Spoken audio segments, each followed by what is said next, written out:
If you want a build that's really easy to play, relatively tanky, and walks straight into the endgame, then Youga Spacetime Elapse is absolutely for you. Going into this season, there's a lot of uncertainty over what's going to be good, what's going to be bad, what's getting nerfed, what's getting buffed, and how the pace of progression is going to feel.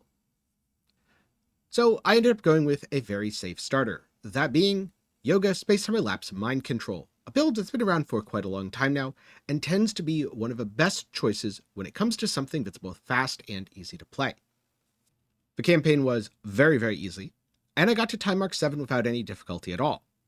For all the footage you're going to see in this video, I'm using, for the most part, gear that I picked up off the ground. I did buy a couple uniques, 1 Divinity Slate and 2 Soul Candles, but in total I spent between 20 and 30 Flame Elementium, and for the rest, I used stuff that I either picked up off the ground or crafted, though more about that in the gearing section. Before I get into things though, I'd like to take a quick minute to thank this video's sponsor, XD. That's right, with the new Torchlight Infinite season, they're back helping to ensure there's lots of guides and content for the community to follow. So if you haven't played in a while, or simply didn't know there's a new season, well, finish watching this video so that you have a solid starter to get yourself set up with. But after that, head back into Torchlight Infinite where you can explore the Frozen Canvas season, where you basically get to make your own custom map and then run through it. If you're lucky, mix all your colors right, you might even get one of the new exclusive supports that transform how skills function. With that said, let's get into things, starting with skills.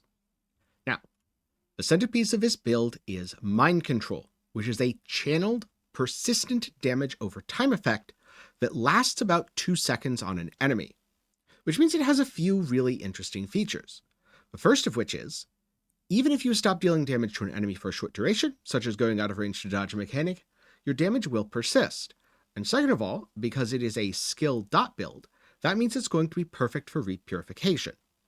But of course, since it's a channeling skill, that means you can do all sorts of fun things with max channel stacks, at least after you end up min-maxing the build. We're certainly not at that point yet. Though we do get to take advantage of guard, which is part of why the build is so tanky. It might not be the highest damage option available, but having that barrier is an absolutely unmatched layer of defense. Especially since it's constantly refreshing, so if you take a big hit, your barrier falls off, don't worry, it'll be back in no time. In terms of remaining supports, Control Spell, it's a dot, you can't crit, so there's no downside here, it's just a very nice damage multiplier. Cataclysm, because you very much want to stack that affliction up as fast as possible. And also, 40% affliction effect is really, really nice to your damage, as you can kind of think of affliction effect as crit multi, except you don't need to crit, you just need to hit stuff for a little bit. You'll stack max affliction very quickly, so of course, pain amplification, and then passivation, which gives a very large damage bonus based on an enemy's health, dealing more damage the higher their life. This makes it very nice because as soon as you walk into range of something, it gets the dot, it's high health, that dot is reaped, and it's instantly dead. Part of the reason this is used is you don't really have very many options for channeled erosion skills. Sure, with enough Focus Blessings, which by the way, Focus Blessing was changed to additional damage, so now it does work with dots, Overload would be a very good choice, but at low investment, this simply isn't an option, and most of the other things here don't affect your damage at all, with the only other outliers being Grudge, that could be a way to inflict paralysis, or Reaping Agony, that could be another reap source. But in general, with the 4-second cooldown, Reaping Agony isn't going to be as good as Passivation, nor will Grudge. Next up, Starstalker. This gives a very massive damage amplification to your damage over time effects, and basically auto-targets and then latches onto elites. These are the things in a pack that very much need to die first, so this behavior is absolutely what you want. In terms of supports, I'm using Preparation because I'm lazy. It is definitely better to use something else here, but that means you have to hit the button manually. Then Extended Duration to keep it up, and Cooldown Reduction to keep it up. You'll be seeing these three actually, a lot among the support skills. For Blurry Steps, you cast the skill and you gain movement speed. In this case, I am using Mass Effect. This is because I tend to use it manually, but to be honest with you, it would work just as well to swap to Well Fought Battle. It just depends on if you want the bonus that builds up over time as you cast it, or if, like me, you like to keep a charge in reserve, in which case the Mass Effect is a very nice bonus. Next up, Mana Boil. Basically, this doesn't have an effective duration, so I'm using both Well-Fought Battle and Mass Effect, but Preparation because lazy. Sure, you only have to hit it once a map, but I have to hit it 0 times a map. And then Entangled Pain with Preparation, Terrain of Malice to make it a nice little AoE around my character, and Extended Duration to help with the uptime. With a little bit of skill effect duration, this should have pretty close to permanent uptime with the Preparation effect. For ores, we've got Summon Frost Spirit, very nice defensive bonus, restoring max life and max energy shield every second. Superpower amplifies that even more. Seal Conversion means that it seals life instead of mana. And then I just slapped on Reaping Agony here because why not? It reduces the reservation very, very slightly, and it is an extra reap source, albeit a very unreliable one. If you want to save energy, absolutely drop this. It is not very impactful. Next up, Swiftness. Given that movement speed has been greatly reduced across the rest of the game, this is a very good aura that you should definitely put on, and you should also attach Aura Amplification. You'll be seeing Aura Amplification and on all the other auras, Restrain basically as a constant here.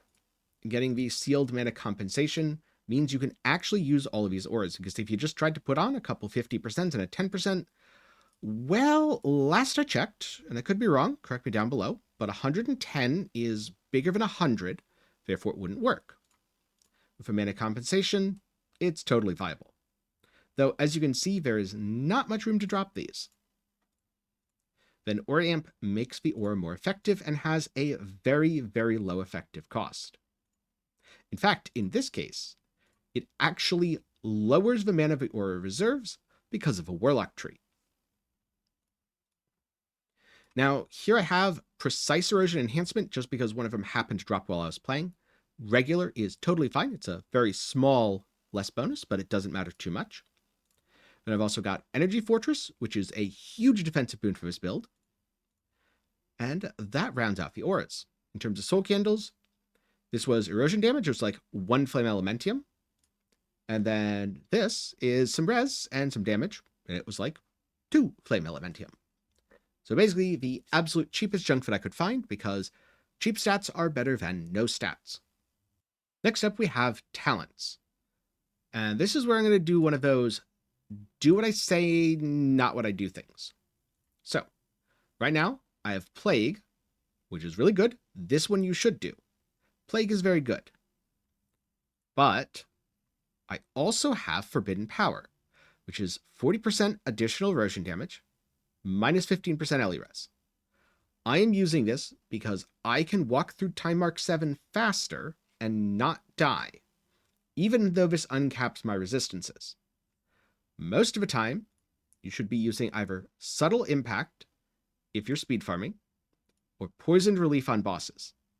Poisoned Relief gives you very nice defensive benefits, which is exactly what you need on bosses. And Subtle Impact gives you damage while clearing, since if you are killing enemies, you will always have Blur. The reason I had this on while clearing is because, as I said, I wasn't dying even with resistance penalty. But just to show you what I mean, not resistance capped. And now, come in here, doing this. Admittedly, still not quite capped on cold and not capped on erosion, but Fire and Lightning is pretty darn nice, and in Time Mark 8, this is the setup that I would be using, just because in Time Mark 8, survivability is actually relevant. Now, for the rest of the nodes, it's basically just take the things that you need to get to the end, because at the end, you have Persistent Skill Level, Dot Damage and Affliction, and also this Reap node, which is weird.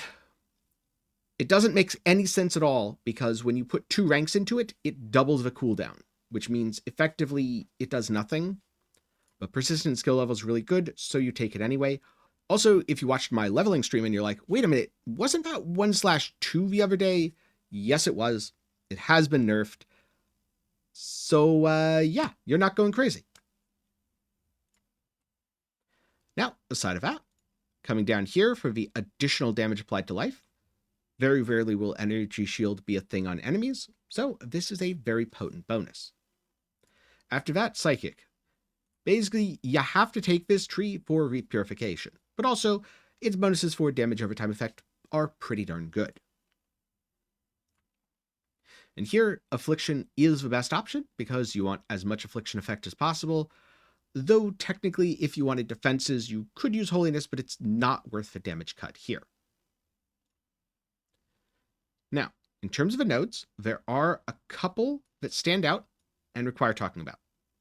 The first of which is this medium talent node here. Upon dealing damage to a cursed target, there is an 8% chance to paralyze it. So, the paralysis debuff increases enemy damage taken by 15%. If you don't have this anywhere else, such as on a divinity slate, you need this node. If you have this on a divinity slate, you don't need this node. Which as a note also technically means you don't need these, but the curse skill area is nice for keeping things cursed, and 8% damage per node is also pretty solid, so I would definitely keep those, but you could shift stuff over here if you don't need the paralyze. Also, this node, very good when you can get Blur Up. Since you're a low life build, you're reserving your life, so you're always missing a very good chunk of your life. And then the end nodes, Reaping cooldown recovery speed. In fact, this whole section got giga buffed because it's now like 75% Reaping cooldown recovery speed between all the nodes, which is insane. And then Affliction effect and luring enemy res when they have max Affliction, thus maximizing your damage. Last but not least, Warlock, which feels like it's the strongest tree in the game at the moment. Certainly got a lot of buffs with Indifference, raising all skills levels, which means the level of your active skills, like Mind Control, the level of your passive skills, like all of your auras, and the level of your support skills for everything. This is insanely good. Use it. Be a Warlock. And you know what? Most of the nodes are all right too, especially since this is one of the very few sources of cooldown recovery still in the game. And you even still get the +1 max charges, which makes everything feel much, much better. Then over here on the legendary node, +1 all skills level. Try to get this on a slate eventually. It's going to be expensive. Don't worry about it if it takes a while. The other node that is very, very important is this. Energy shield charge cannot be interrupted by damage for 1 second after it starts. The reason this is important is because if you have this, and if you have a chest piece, your energy shield should basically never be interrupted, which makes it a consistent source of recovery that's active all the time. And last up, off a beaten track. +4 to support skill level. This is way better than it sounds, since support skills are often multiplicative bonuses. And the mana multiplier is fixed at 95%, which is why for some of the supports, that was causing the reservation on the aura to go down, rather than stay the same or go up. Now coming over here, these slates, I'm going to warn you right now, they are trash. But try to target things like Reaping cooldown recovery speed, additional reaps, persistent skill level, all skill level. All of those things are pretty good, but reaps tend to be expensive, so Reaping cooldown seemed to be the cheap option. That said, prices are probably going to shift, and most of these I picked up off the ground. I think I may have bought one of them, that being this, because I wanted a paralyzed node. It was like 2 FE. And everything else, picked it up off the floor. I've been farming a lot of stuff, and as you can see, some of them are not very good. I've had it for a while. You know, Affliction effect, that's also something pretty solid, though you get a good amount of it on gear, so sometimes you might not be able to get exactly what you want. After that, go for damage, go for energy shield, eventually maybe even get a pedigree of the gods. Okay, gearing. This is where things get interesting. My approach for most of my gear was to find something that was around item level 82, below 86, so it didn't cost Flame Elementium. Then look for an affix that was useful, spend Flame Sand and Embers to upgrade that, and repeat this process. For example, let's say this Erosion Res. I decide, alright, that's not really worth it anymore. I need better Erosion Res. Or maybe I need Affliction effect for damage. Because after all, who needs resistance when you could do damage? Guess I should do that with the fire, not the erosion. So I go to a fire res here, and I instead tell it, autocraft, use stuff until you hit at least tier 3. Then I just press the button, and either I get what I want, or I run out of materials, in which case I go back to farming, and I do it all again. And that is how I made almost all of my gear so far. The only thing you have to learn is what is a basic affix, which is really easy to get, and what is an advanced affix, which is a little bit harder. So things like this intelligence, this defense, these things are a little bit harder to roll. Also, click this little icon here to see what your item can actually roll. So in my case, item level 82, so it can roll tier 2, but it can't roll tier 1. So if I get tier 2, I call it perfect. For your prefixes, you want energy shield, intelligence, and damage. For your suffixes, you want resistances and affliction effect. On weapons, it's going to be a little different, but for most of your armor pieces and even jewelry, follow those basic rules and you should be able to craft stuff pretty much just like this as you're progressing. It'll start with a lot of T5 and T4 affixes, then slowly over time, you'll be replacing 5s with 4s, 4s with 3s, 3s with 2s. Sometimes you'll get lucky, you'll replace a 5 straight with a 2. Just try to get something that's at least item level 82, both so it can roll the maximum possible energy, and also so it can roll those T2 affixes. Now for weapons, it's slightly different. This mod right here, the reaps a percent of dot damage, is the most important thing of the item. But the tier doesn't matter, because the thing that changes with a tier is how much of your dot is reaped. Almost all of your damage comes from reap purification, not from this very tiny number that scales up to honestly still a very tiny number. So as long as you have this, your weapon's viable and it takes up 1 prefix slot. Don't worry about the rest. Other good mods include erosion skill level, which is an advanced affix. And in place of a max energy shield, I've been trying to hit intelligence here. Intelligence is better for damage, but I really want at least a tier 2. And well, so far, I keep running out of resources. So it's very much a work in progress. For suffixes, you want affliction effect, which again, basic affix, then erosion damage and damage over time. So for an example of another weapon, this one has intelligence. It doesn't have the erosion skill level, so I'd be rolling for erosion skill level here. It's got for reap, and it's got for suffixes. In terms of legendary items, Traceless Pain is very, very good. It gives you damage, it gives you skill effect duration, which scales your damage, because the longer the duration of your dot, the more damage it would do, thus the higher damage from reap purification. And it gives you a reap source. Try to get one with at least 2 seconds. 1 second is ideal, but at least when I bought mine, 2 seconds was cheap, 1 second was expensive. And as a note, if you have really good resistances elsewhere on gear, I do think you can actually use 2 of these. And if you're really close, feel free to use your packed spirits to make up for some of the lost resistances. Then for the chest piece, Twilight Vestment, it is a all-in-one defensive powerhouse, giving active skill level for damage. Reaping duration doesn't do anything, so ignore this roll. Doesn't matter if it's 8 or 12. Elires is alright, but not really why you're using it. Why you're using it is this. When reaping, Energy Shield starts charging immediately. This is why you have the permanently recharging Energy Shield.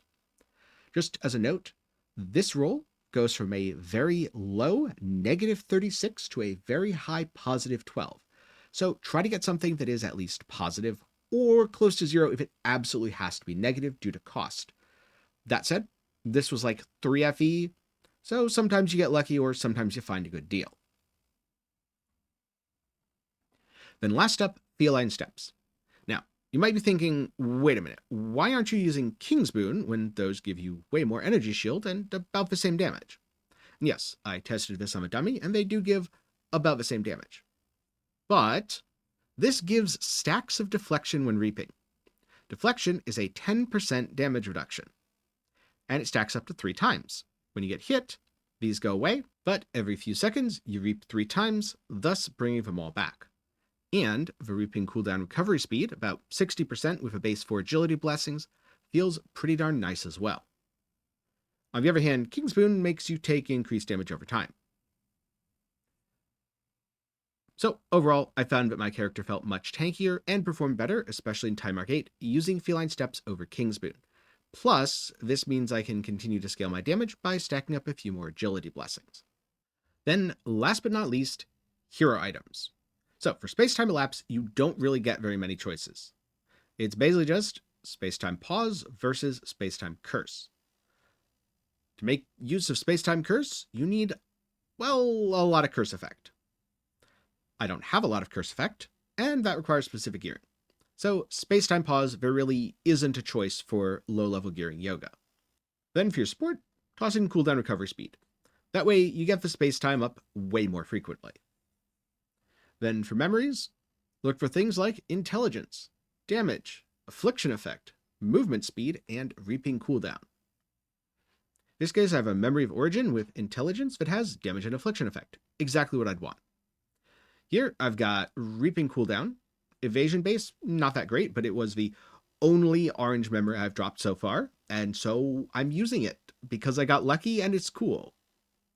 Eventually, I'm going to definitely want something that's like int or movement speed or maybe even reaping cooldown, though I'm not 100% sure if that can or can't spawn as an implicit. Then here, the attack speed isn't very good, but for reaping cooldown's good. So I'm investing into this one as well. But none of these memories are perfect, and they are very much self-farmed, so I'm sure I'm going to be able to get better later. One thing to note, it is actually better to get a memory to level 30 as opposed to leaving it at odd numbers like 11 and 8, because at 30, you raise the trait level by 1, which can be a very significant bonus. I.e. here, for every 1.2% of dot damage recorded, it adds 0.2 to the reap and reap purification, or this goes up by 25% to 0.25. Kind of the same thing here. It goes from 125% to 160, though it does lower the duration of space-time turbulence by just a tad more. So try to level these up as you go, since that's a significant bump to your character's power. And like I said, I have a long way to go here. This is very much starter gear that's easy to put together, and, in my opinion, very accessible. And so the only question remains, how does the build perform? Through the campaign, an absolute breeze. And if you want to know more about that, I have a live stream where I leveled all the way through the campaign and into the early time marks. In that case, I was playing the life version of a build, just because I didn't feel like it was worth it to craft and invest into my gear until I could get to item level 82, thus being able to roll T2 mods, which feels like a sweet spot because you don't use that many embers and you're still spending flame sand. But once I started getting into Time Mark 7, I'd basically just look out for any ES pieces with a good like T3 or T2 mod on it. If I got one, I'd put the piece on, especially if it had good energy, and I'd just start crafting around the mod that I dropped. Maybe it was intelligence, maybe it was affliction effect, maybe it was just an ES mod. Either way, whatever I dropped, I'd craft around it, build the item up, and that's how I made most of my gear. Then I took on Traveler. The first time I took Traveler on before crafting all of my gear, which was very much a mistake, I found out that even with only like 4.8k ES, I was tanky enough to do the fight, most likely thanks to the deflection, but the damage was really bad. Good news is, I was able to do the fight, and I got a Pedigree of the Gods that I sold for like 30-ish FE, which is how I got the money to do most of the rest of my gearing. So from there, I sold it, I bought some extra stuff, and at this point, I can very easily farm Time Mark 7. It's super easy, super fast. I can do the Frozen Canvas, super easy. I was just a little bit shy of rank 300 on the Ordrak Daily Boss Challenge. Felt super tanky, barely anything touched my ES pool, but unfortunately the damage was, eventually going to fall off as you got tankier and tankier and tankier. So that's something that can be improved in the future. And I can even do Time Mark 8. Admittedly, at that point, the survivability is a little bit questionable at times. Some of the enemy explosion / on-death effects can kill me. The damage definitely isn't as smooth as I'd like. But, I don't know. Doing a Time Mark 8 in 2.5 to 3 minutes versus a Time Mark 7 in 1 minute, with how much the game's changed and how much it seems to favor the higher time marks, that almost does seem worth it in terms of farming efficiency, at least as long as you have the beacons. With that said, there's a whole lot more power available to this build, so it's just going to get better from here, and I have no doubts that this is Time Mark 8 viable. In fact, I'd be pretty shocked if this build was anything less than Deep Space viable once you fully min-max everything. With that said, as I continue to push into higher time marks and upgrade my gear, I'm going to make update videos, and the best way to know about those is to get subscribed and ring that notification bell. And hey, maybe you leave a like while you're down there, since you made it to the end, so you obviously enjoyed the video. Another big thanks to XD for sponsoring the video, If you need a more handholdy guide, head over to MaxRollGG, or if you want to see how the campaign went, I'll link to my VOD up in the card and down below. But now I'm curious, what do you think of a Frozen Canvas season and the overall core gameplay changes so far? What are you liking, what are you disliking, and what are you not sure about?